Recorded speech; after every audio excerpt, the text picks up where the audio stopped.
Hey guys, welcome to Get Busy Watching. I'm your host, Honest Dan. Let's talk movies.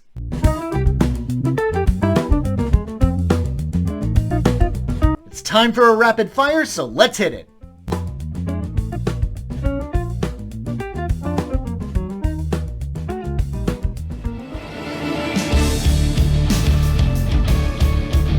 A woman recovering from the traumatic murder of her abusive boyfriend at the hands of a murderous creature finds herself having visions of that creature killing other people.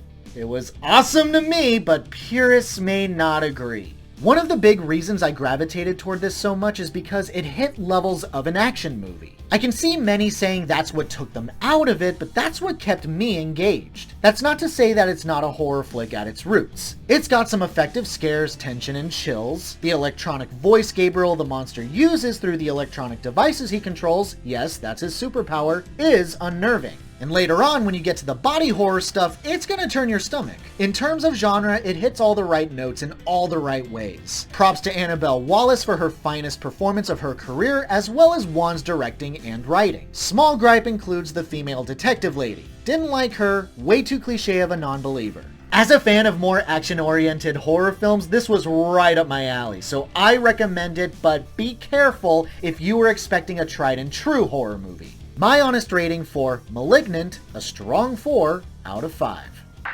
going to make them pay for what they did. One by one. Gabriel, no!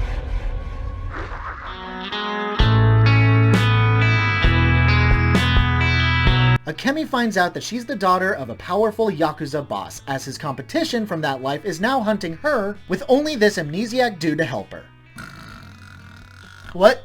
I was not the least bit interested in what was going on, mostly because it felt like the plot was going all over the place. We're following characters whose importance isn't made clear until well past the halfway mark, and the important characters don't get enough development to really get attached to. The writing and direction is so bad that it makes actress Masumi look about as disinterested as I was in her own movie. The action scenes aren't the least bit interesting, some with way too many quick cuts, and is her Muramasa magic? It looked like it was being set up to be, but then it's just another sword in the rest of the flick. I was hoping for something a lot cooler, and you can see a good movie trying to crawl out, but it suffocates under boredom. I hope the best for Masumi and that she gets better roles in the future, but this wasn't it, Chief. My honest rating for Yakuza Princess, a 2 out of 5. My grandfather. No, he didn't own a sword. I need to talk to her.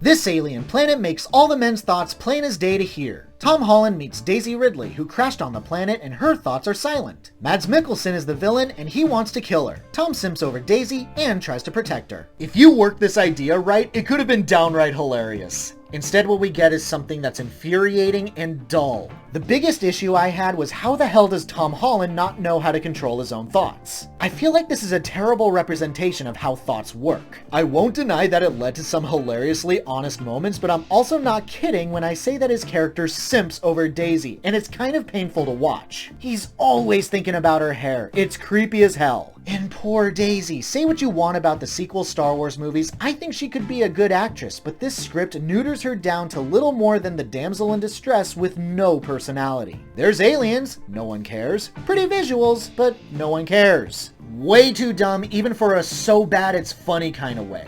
I say pass on this. My honest rating for Chaos Walking, a weak 3 out of 5. We're leaving in the morning.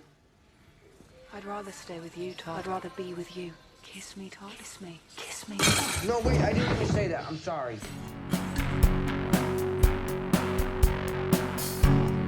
The two survivors from the last movie go on the hunt for the dudes who did this to them in the first place. Turns out they're in another game with other survivors. Oh, and puzzles and death. Saw the first one, better than I thought it was going to be. Saw this one, not any better or worse. I will never understand why these aren't rated R, as many of these traps are primed for gruesome ends for these characters, and yet they die in very PG-13 ways, which is a huge bummer. While it's a cool idea to bring in champions from other escape rooms, the idea is squandered when they don't exactly do any better or worse than if this was just another group of random people the audience didn't know. In some cases, they do worse, which makes watching them frustrating as you have to wonder how they manage to survive their rooms. There are some effective emotions, but even those can get severely diluted. The best thing this movie does is get us invested in some of the characters, and when one dies, it can be legit sad. No waterworks, but you feel sorry for them.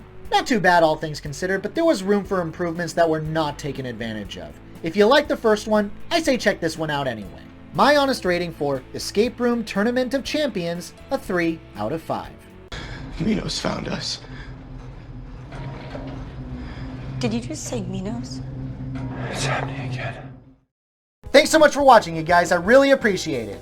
Have a great day. Stay safe and healthy out there. Hope to see you soon. One final caveat as you guys move on with your day, I've decided to test my luck at a Patreon, so please consider supporting the channel. No obligations, of course, no content is gated off, but any and all support would mean a lot. Links in the description. Have a great one, folks.